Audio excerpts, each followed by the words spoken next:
ಬೀದರ್ ಜಿಲ್ಲೆ ಹುಮ್ನಾಬಾದ್ ತಾಲೂಕಿನ ಮೊಳಕೆರೆ ಗ್ರಾಮದಲ್ಲಿ ದಿನಾಂಕ 31/1/2026 ಹಾಗೂ ಮೇ 2025 ಒಂದು ಸ್ಫೋಟಕಗೊಂಡು ಅನೇಕ ಶಾಲೆ ಮಕ್ಕಳು ಮತ್ತು ಹಿರಿಯರಿಗೆ ಗಾಯಗೊಂಡಿತ್ತು. ಅದರ ಬಗ್ಗೆ ಮಾನ್ಯ ಗೃಹ ಸಚಿವರಿಗೆ ಗಮನ ಸೆಳೆಯಕ್ಕೆ ಮಾನ್ಯ ಅಧ್ಯಕ್ಷರೇ, ಉತ್ತರಗಳನ್ನು ವಿವರವಾಗಿ ಕೊಟ್ಟಿದ್ದೇನೆ. ಆದರೂ ಕೂಡ ಮಾನ್ಯ ಸದಸ್ಯರ ಏನು ಪ್ರಶ್ನೆ ಮಾಡಿದ್ದಾರೆ, 31/1/26 2:20 ಬೆಳಿಗ್ಗೆ 8 ಗಂಟೆಗೆ ಹುಮ್ನಾಬಾದ್ ತಾಲೂಕಿನಲ್ಲಿ ಮೊಳಕೆರೆ ಗ್ರಾಮ, ಅಲ್ಲಿ ಜಬ್ಬಾರ್ ಸಾಬ್ ತಂದೆ ರಜಾಕ್ ಸಾಬ್ ಮುಲ್ಲಾವಾಲೆ ಇವರು ಒಂದು ಫೈಬರ್ ಡೋರ್ ವೆಲ್ಡಿಂಗ್ ಹಾಗೂ ವುಡ್ ವರ್ಕ್ ಮತ್ತು ದ್ವಿಚಕ್ರ ವಾಹನಗಳನ್ನು ರಿಪೇರಿ ಮಾಡ್ತಕ್ಕಂಥ ಒಂದು ಶಾಪ್ನ ಇಟ್ಕೊಂಡಿರ್ತಾರೆ. School style cancel. यहाँ लर्निंग मिलती है क्रिएटिव ट्विस्ट के साथ। Knowledge park the creative school. Creativity is our subject. Noble public school, Elm से ही दोनों जहां में कामयाबी है। ಅಲ್ಲಿ ಅವರು ಈ ಕೆಲಸಕ್ಕಾಗಿ ವಿವಿಧ ಕೆಮಿಕಲ್ಸ್ಗಳನ್ನು ಅವರು ಎಲ್ಲ ಕಲೆಕ್ಟ್ ಮಾಡಿರ್ತಾರೆ. ಅದು ಆಕಸ್ಮಿಕವಾಗಿ ಆ ಕೆಮಿಕಲ್ಸ್ದು ತಾಂತ್ರಿಕವಾದಂಥ ವಿಚಾರ ಅವ್ರಿಗೇನು ಗೊತ್ತಿರೋದಿಲ್ಲ. ಆದರೆ ಆ ಮಿಕ್ಸ್ಚು ಮಾಡ್ದಂಗೆ ಆ ಕೆಮಿಕಲ್ಸ್ ಮಿಕ್ಸ್ ಆದಾಗ ಅದು ಎಕ್ಸ್ಪ್ಲೋಡ್ ಆಗುತ್ತೆ. ಅದು ಕೂಡ ಅವರಿಗೆ ಐಡಿಯಾ ಇಲ್ಲ. ಅದು ಮಿಕ್ಸ್ ಆಗಿದೆ. ಅವತ್ತು 31/1/26 ಬೆಳಿಗ್ಗೆನೇ ಅವರು ಅದನ್ನೆಲ್ಲ ಆ ರಿಪೇರಿ ಕೆಲಸಕ್ಕೆ ಇಟ್ಕೊಳ್ಳುವಾಗ ಅದು ಎಕ್ಸ್ಪ್ಲೋಡ್ ಆಗಿದೆ. ಕೆಮಿಕಲ್ ರಿಯಾಕ್ಷನ್ ಆಗಿ ಎಕ್ಸ್ಪ್ಲೋಡ್ ಆಗಿದೆ. ಅದರಲ್ಲಿ ಸುಮಾರು 6 ಜನರಿಗೆ ಗಾಯಗಳಾಗಿದ್ದಾವೆ. ಅವರೆಲ್ಲರಿಗೂ ಕೂಡ ಆಸ್ಪತ್ರೆಗೆ ಸೇರಿಸಿ ಅವರಿಗೇನು ಟ್ರೀಟ್ಮೆಂಟ್ ಕೊಡಿಸ್ಬೇಕು ಅದೆಲ್ಲ ಮಾಡಿದ್ದಾರೆ. ಇದೇ ಘಟನೆ ಇದೇ ಶಾಪ್ನಲ್ಲಿ 25ರಲ್ಲಾಗಿದೆ. ಇದೇ ರೀತಿ ಆಗಿದೆ. 25ರಲ್ಲಿ ಮೇ 25 ನಲ್ಲಿ ಇದೇ ಶಾಪ್ನಲ್ಲಿ ಇದೇ ರೀತಿ ಕೆಮಿಕಲ್ ಮಿಕ್ಸ್ ಆಗಿ ಎಕ್ಸ್ಪ್ಲೋಡ್ ಆಗಿದೆ. ಆಗ ಒಂದು ಮಗುಗೆ ಒಂದು ಗಾಯ ಆಗಿ ಅದನ್ನು ರಿಪೇರಿ ಮಾಡಿದ್ದಾರೆ.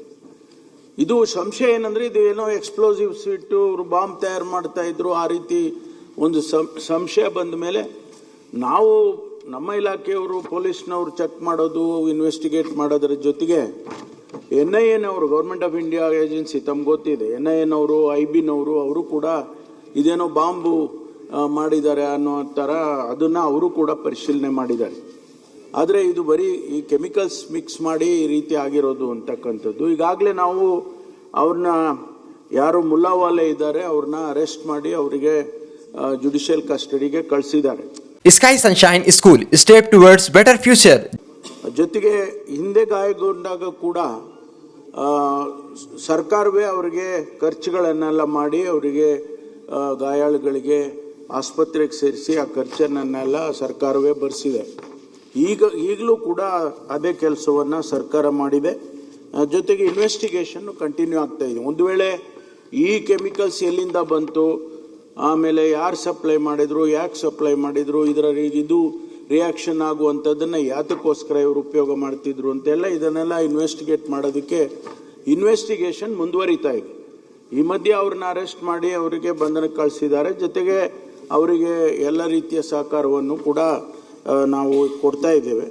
ಮತ್ತು ಮುಖ್ಯಮಂತ್ರಿಗಳ ನಿಧಿಯಿಂದ ಅವರಿಗೆ ಸಹಾಯವನ್ನು ಮಾಡೋದಕ್ಕೂ ಕೂಡ ಈಗಾಗಲೇ ನಾವು ಕ್ರಮ ತಗೊಳ್ತಾ ಇದ್ದೀವಿ. DC ಅವರು ಬರೆದಿದ್ದಾರೆ.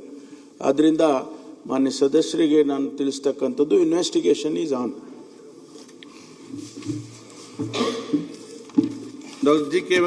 ಒಂದು ಮನೆ ಅಧ್ಯಕ್ಷರೇ, ಏನಿಗೊತ್ತಾ ಸಚಿವರು ಉತ್ತರ ಕೊಟ್ಟಿದ್ದಾರ, ಅಲ್ಲಿ ಏನಾದ್ರು ಶಾಪ್ ಯಾವುದೂ ಕೂಡ ಇಲ್ಲ, ಅಲ್ಲಿಯೇ ಒಂದು ಮನೆ ಇದೆ ಸರ್. ಅವರು ಆ ಮನೆಯಲ್ಲೇ ಈ ಕೆಮಿಕಲ್ ಇಟ್ಟಿದ್ದಾರೆ ಅಂತ ಹೇಳ್ತಾ ಇದ್ದಾರೆ.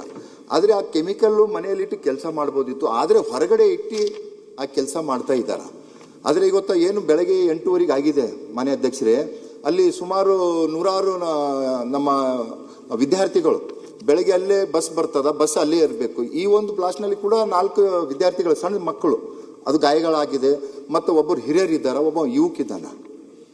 ಇದೇ ಥರ ಮೇನಲ್ಲಿ ಆಗಿತ್ತು.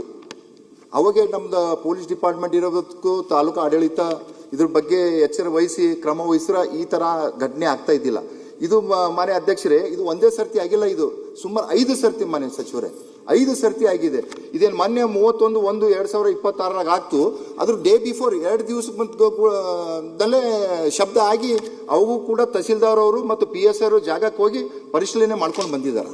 ಅವಾಗ ಒಳ್ಳೆ ಪರಿಶೀಲನೆ ಮಾಡಿದ್ರೆ ಈ ತರ ಒಂದು ಘಟನೆ ಆಗ್ತಾ ಇದ್ದಿಲ್ಲ.